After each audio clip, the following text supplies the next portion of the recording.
accordance with Massachusetts General Laws, Chapter 38, Section 20, notice is hereby given that those present, that these proceedings are being audio and video recorded, your voice is being recorded, and your picture is being taken. And Happy New Year to you all. Welcome back.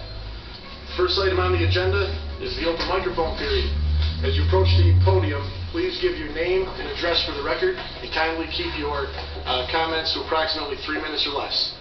Stephen Hunkler. Stuart Hunkler, I'm sorry. Stuart Hunkler, 365 Pex Road, Pittsfield, Massachusetts, 01201. It's my first time speaking. I might be a little bit nervous, so bear with me. I want to talk about the debt, or what they're calling the fiscal cliff.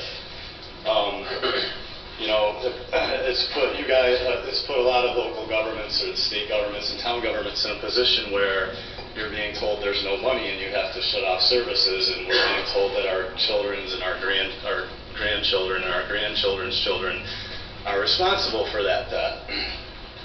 But if you look at Gallup polls and scientific polls, there's a lot of money being spent that people don't agree with. If you look at, let's say, these trillion-dollar wars, trillions of dollars, if you look at the polls, 80% of the people are against most of them, but that goes on.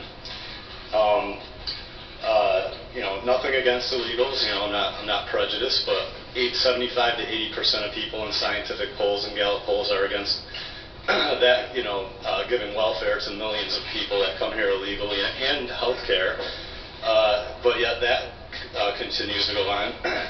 The news, Fox, CNN, has told people for probably the past, as long as I can remember, the economy's fine, to spend, invest, and to mortgage, and remortgage, and then all of a sudden we're at this huge fiscal cliff, and there's no money, and we have to shut off all the services. So people trusted in what they were told, and they went along with it. And I like the name they give it, the fiscal cliff. It's like we're all 5 years old, and they're telling us about the boogeyman.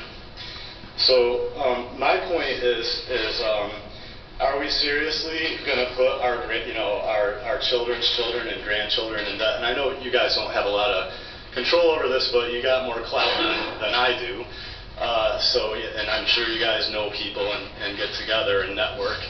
And I just think that the only logical answer is to wipe it out. To pin the debt on your grandchildren that had nothing to do with this is essentially fraud. And I'd like to say that. And also, I'd like to talk about some quick solutions. I only got 3 minutes here. But, there's a lot of things, I'm going to bring up some taboo subjects like hemp. If one state in this country were to break ranks and forget about the feds and grow hemp, or even holistic healing, things like that, naturopathic healing, that state would be bathing in money. You would be supplying the rest of the country with hemp, you know what I mean? And if you did holistic healing, you would have people coming here from all over the world.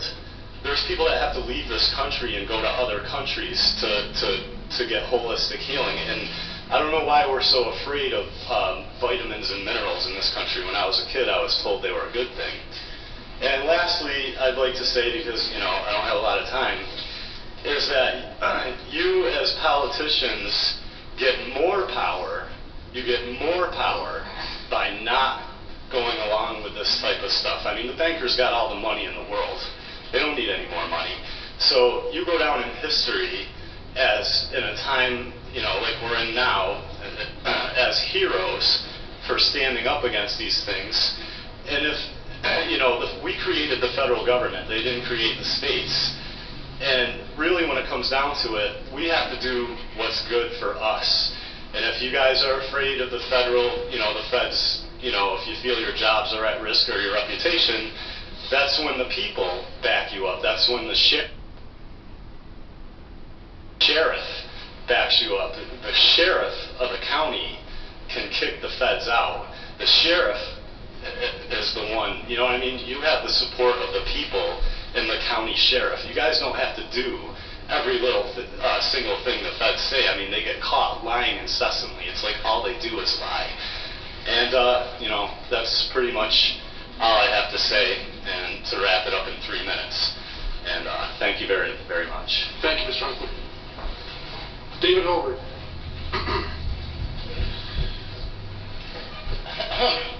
Well, that's a hard act to beat there, but good evening, Your